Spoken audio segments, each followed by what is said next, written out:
Bonjour, nous voici pour notre deuxième leçon sur la prière. La dernière fois, nous avons évoqué ce que Jésus a donné comme grande recommandation par rapport aux attitudes, par rapport au contenu de nos prières. Et aujourd'hui, je veux voir avec vous la suite de notre réflexion et aborder la prière qu'il a donnée comme modèle.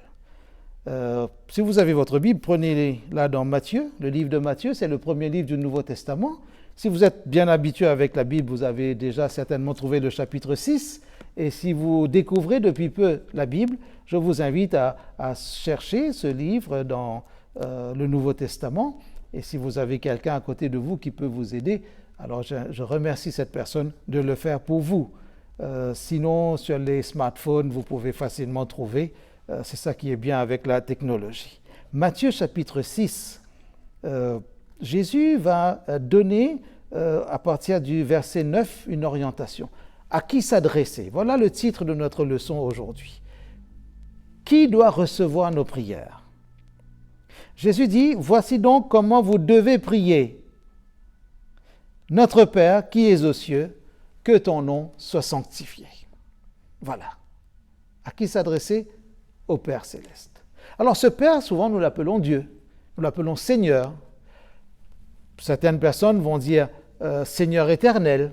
Parfois on dit Dieu plus un adjectif, Dieu tout-puissant, Dieu d'amour, Dieu de bonté. Il y a même certains à travers derrière le mot Père qui vont être encore plus intimes, qui vont dire Papa céleste. J'ai déjà entendu quelqu'un en priant Dieu dire Papa chéri. Je respecte la liberté de cet élan affectif. L'important, c'est de comprendre ce que Jésus est en train de nous dire. Quand vous priez, ne priez pas dans le vague. Ne priez pas comme si vous vous adressiez à quelqu'un qui existe sans pouvoir lui donner un nom. Alors, nous ne parlons pas d'un prénom, nous parlons d'un nom qui est comme une référence. Comme quand vous allez, peut-être dans votre travail, vous avez un responsable que vous appelez monsieur le directeur ou madame la directrice. Parfois, vous dites tout simplement chef ou boss. Parfois, vous dites monsieur le président. Parfois, vous appelez quelqu'un par rapport à sa fonction, monsieur le professeur, etc.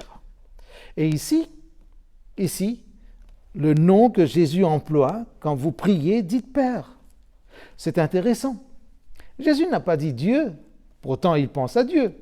Et nous devons comprendre que Jésus parle aussi de Dieu. Mais quand il dit Père, cela nous met déjà sur la voie par rapport à l'intention de Jésus. C'est qu'il veut créer une intimité. La dernière fois, nous avons dit que Jésus veut que la prière soit l'expression d'une relation intime. Alors, avec l'appellation Père, il est normal que cette relation intime trouve toute sa place. Avez-vous envie de vous adresser à Dieu comme à un Père? Alors c'est vrai, certains vont trouver peut-être cela difficile d'appeler un autre être Père ou Papa.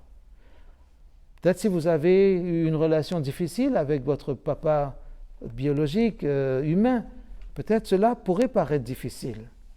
Mais laissez le Seigneur vous convaincre lui-même de la possibilité de cette relation avec le Père. Quand vous priez, dites Père. Que ton nom. Alors, quel Père? Père qui est aux cieux. C'est vrai que cela veut dire que le Père qui est aux cieux est un Père qui est élevé. La Bible, toute la Bible invite à reconnaître que Dieu est élevé. Si vous prenez un psaume, par exemple, le psaume 93, j'aime bien ce psaume, il n'est pas long à lire, peut-être vous pourrez même l'apprendre par cœur si vous voulez. Psaume 93, il est dit « L'Éternel règne, il est revêtu de majesté ». Verset 2, ton trône est établi dès les temps anciens. Tu existes de toute éternité. Qu'est-ce que cela veut dire? Que le Père qui est aux cieux est un Père qui règne aux cieux, qui est assis sur un trône. Quand Jésus lui-même priait, il s'adressait à son Père. Parfois, les évangélistes, quand ils écrivent, ils disent « levant les yeux ». Comme s'ils cherchent le Père aux cieux, au ciel. L'idée d'élévation n'est pas une idée étrange, parce qu'être élevé, ça veut dire être dans une situation d'autorité. Peut-être on pourrait dire de domination au sens propre du terme. Parce que Dieu a la domination, ça ne veut pas dire qu'il nous écrase de sa toute-puissance, mais qu'il est simplement Dieu, souverain. Il règne. Et s'il règne, c'est qu'il est comme l'équivalent d'un roi. Je ne sais pas ce que c'est qu'avoir un roi, parce que je suis dans une république. Mais je me dis, ceux qui ont vécu sous des monarchies ou ceux qui vivent encore sous des monarchies, ils savent que cette figure-là est une figure d'autorité. Cette figure-là doit être respectée. Et c'est pour cela que Jésus ajoute la phrase suivante, notre Père qui es aux cieux, que ton nom soit sanctifié. Et quand le nom du Père est sanctifié, pourquoi cela veut dire pourquoi la Bible Jésus invite à sanctifier le nom du Père? Parce que cela veut dire que ce nom-là ne doit pas être pris à la légère. Maintenant, est-ce que c'est nous qui donnons de la sainteté au nom de Dieu? Nous comprenons que non, Dieu n'a pas besoin de nous pour être saint. Que ton nom soit sanctifié, c'est-à-dire le mot sanctifié, comme l'équivalent du verbe consacrer, c'est mettre à part, donner de la noblesse, donner du caractère, donner de la valeur, donner du poids, de la considération, révérer, glorifier. Dire que par mon attitude et dans mon élan de prière, dans mon acte de foi, dire que ce nom, je ne l'invoque pas en vain. Ce n'est pas quelqu'un d'ordinaire. Comme j'interpellerai un ami ou quelqu'un de ma fratrie. Dieu n'est pas comme un petit copain de groupe, d'école, un collègue de travail. Notre Père qui es aux cieux, que ton nom soit sanctifié. Peut-être le verbe bénir aussi peut venir à notre esprit, comme si que ton nom soit béni ou béni soit ton saint nom. Cela veut dire, je veux dire du bien de toi. Je veux dire du bien sur ton nom. Quand le nom de Dieu est invoqué sous le nom de Père ou sous l'appellation Père, que ce nom soit sanctifié.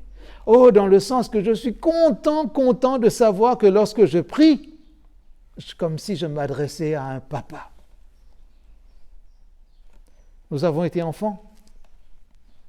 Selon les modes d'éducation, nous avions eu un type de rapport, de dialogue avec nos parents, surtout avec la figure paternelle.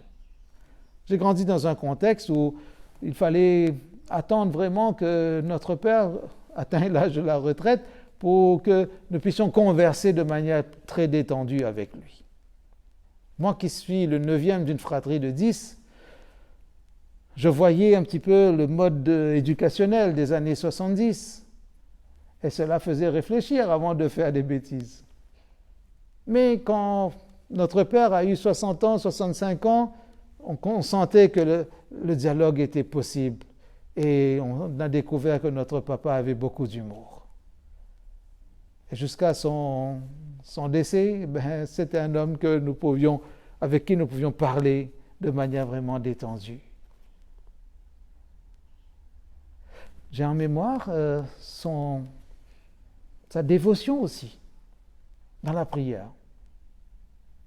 Cette facilité de parler à Dieu comme on parle à un père, avec respect, mais aussi avec détente, avec tendresse. La détente n'est pas la banalisation. La détente ne doit pas devenir du laxisme, de la négligence. La détente veut dire que la prière ne doit pas être un moment difficile, douloureux, écrasant, comme si je portais un fardeau. La prière n'est pas un acte religieux, la prière est une relation avec le Père Céleste. Alors quand Jésus dit que ton nom soit sanctifié, c'est parce que le Seigneur lui-même, il est saint. Allez avec moi dans Ésaïe chapitre 6. Ésaïe chapitre 6, et là nous verrons qu'il y a quelque chose de merveilleux que la Bible rapporte, en tout cas que le prophète Ésaïe lui-même rapporte sans doute. Ésaïe chapitre 6, Ésaïe, le plus grand des prophètes de l'Ancien Testament, dans les 4 grands prophètes, ce chapitre 6 est un chapitre clé pour comprendre un certain nombre de choses par rapport à la cour céleste, mais aussi par rapport au fonctionnement peut-être du trône de Dieu aussi. Regardez ce qui est dit, Ésaïe chapitre 6, verset 1er. Si vous avez trouvé, suivez la lecture avec moi. L'année de la mort du roi Osias, je vis le Seigneur assis sur un trône très élevé, et les pans de sa robe remplissaient le temple. Des séraphins se tenaient au-dessus de lui. Ils avaient chacun 6 ailes, dont deux dont ils se couvraient la face, 2 dont ils se couvraient les pieds, et 2 dont ils se servaient pour voler. Ils criaient l'un à l'autre et disaient « Saint, Saint, Saint est l'Éternel des armées, toute la terre est remplie de sa gloire. » Les portes furent ébranlées dans leur fondement par la voix qui retentissait, et la maison se remplit de fumée. Ésaïe dit « Alors je dis, malheur à moi, je suis perdu, car je suis un homme dont les lèvres sont impures, j'habite au milieu d'un peuple dont les lèvres sont impures, et mes yeux ont vu le roi, l'Éternel des armées. »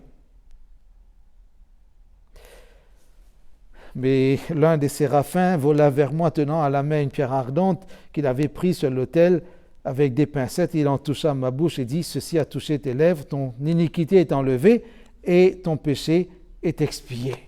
Saint, Saint, Saint est l'Éternel des armées, toute la terre est remplie de sa gloire.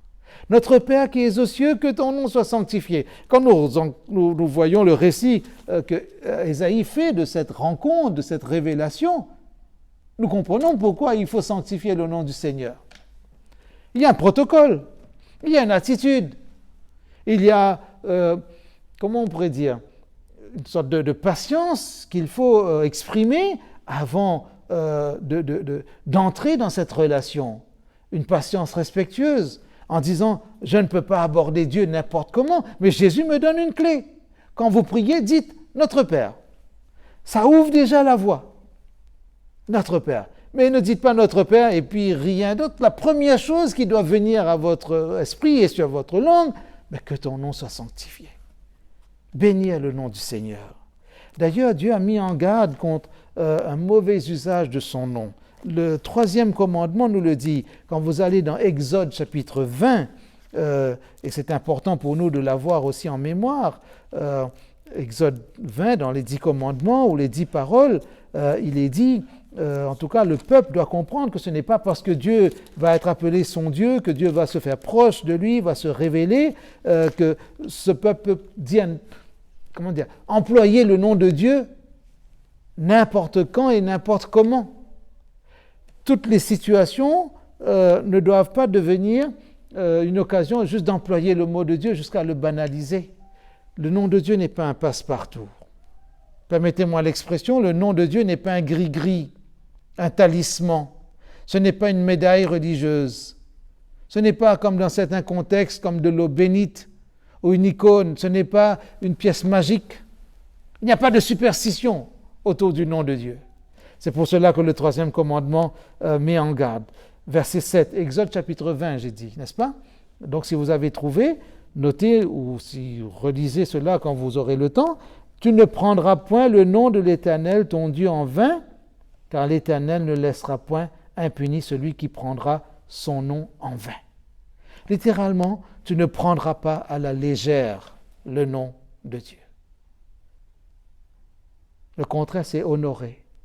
D'ailleurs, dans le 5e commandement, quand il est dit d'honorer ton père et ta mère, le verbe qui est employé, c'est le verbe qui veut dire donner du poids. Ne prends pas à la légère le nom de Dieu. Dieu n'est pas ton petit ami, ton copain de classe, ton camarade de jeu. Mais peut-être qu'à force de tutoyer Dieu, nous avons fini par en faire un compagnon de route, comme lorsque nous faisons de la randonnée. Dieu doit se respecter. Et c'est important pour nous de le comprendre. Réfléchissez à cela. Réfléchissez à cela. Ce 3e commandement est très important. Je vais prendre encore un texte avec vous dans le dernier livre de la Bible, Apocalypse chapitre 14. Ce verset, alors il y a des dizaines, des centaines de textes que nous pourrions évoquer dans notre réflexion, mais dans le temps que nous passons par rapport à ce sujet, je veux juste vous dire, retenez au moins Apocalypse chapitre 14, verset 6, où l'apôtre Jean, qui reçoit des visions, il va voir quelque chose qui est important. Il va découvrir, par exemple, au verset 6 d'Apocalypse 14, il il voit un autre ange qui volait par le milieu du ciel, ayant un évangile éternel pour l'annoncer aux habitants de la terre, à toute nation, à toute tribu, à toute langue et à tout peuple. Qu'est-ce qu'il y a dans cet évangile, dans cette bonne nouvelle éternelle? Il disait d'une voix forte, voilà ce qu'il annonce, ce qu'il crie aux habitants de la terre.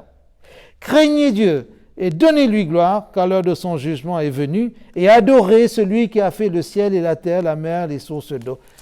Craignez Dieu, donnez-lui gloire. Notre Père qui es aux cieux, que ton nom soit sanctifié, que ton nom soit béni, que ton nom soit béni. C'est important pour nous de l'entendre de cette manière. Alors, je résume avant de conclure. Quand vous priez, dit Jésus, ayez un référent, ayez un interlocuteur précis, c'est-à-dire sachez à qui vous vous adressez. Alors, on peut dire mon Père, Père céleste, Père tout-puissant, Dieu, mais Jésus nous facilite la tâche. Allez, prenez le chemin le plus affectueux, on pourrait dire. Appelez papa, dites Père. Alors, ce contexte de père, c'est vrai qu'on pourrait penser que c'est exagéré par moment. Est-ce qu'il y a des gens qui rendent ça trop facile? Je prends quand même un dernier texte avec vous dans Romains chapitre 8. Romains chapitre 8. C'est important pour nous de comprendre pourquoi Jésus nous permet aussi d'appeler Dieu Père. Romains chapitre 8, verset... Allez, à partir du verset 13. Si vous vivez selon la... Vous avez trouvé Romains chapitre 8, verset 13? Ou notez au moins ces textes-là. Si vous vivez selon la chair, vous mourrez. Mais si par l'Esprit vous faites mourir les actions du corps, vous vivrez. Car tous ceux qui sont conduits par l'Esprit de Dieu sont fils de Dieu. Je me permets de dire fils et filles de Dieu. Et vous n'avez point reçu un esprit de servitude pour être encore dans la crainte, mais vous avez reçu un esprit d'adoption par lequel nous crions, qu'est-il dit? Abba, Père. Et Abba peut se traduire aussi par papa. Un esprit d'adoption. Et c'est le Saint-Esprit qui met cela dans notre cœur, dans notre esprit. Je suis content de savoir que je peux appeler Dieu Père. Parfois, je l'appelle mon Papa céleste. Et je n'ai pas de peine pour le faire, parce que je me sens bien dans cette relation. Il y a des moments où, selon les phrases que je vais prononcer dans ma prière, je vais dire « Dieu Tout-Puissant ». Mais après, je me retrouve dans cette relation.